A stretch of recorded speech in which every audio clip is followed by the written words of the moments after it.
Rumlow has a biological weapon. I'm on it.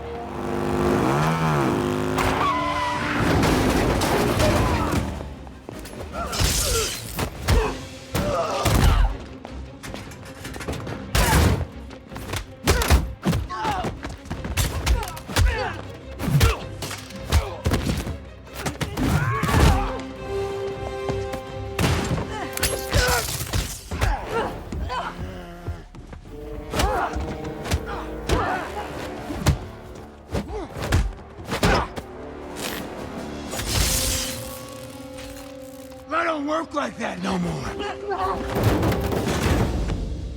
Fire in the hole.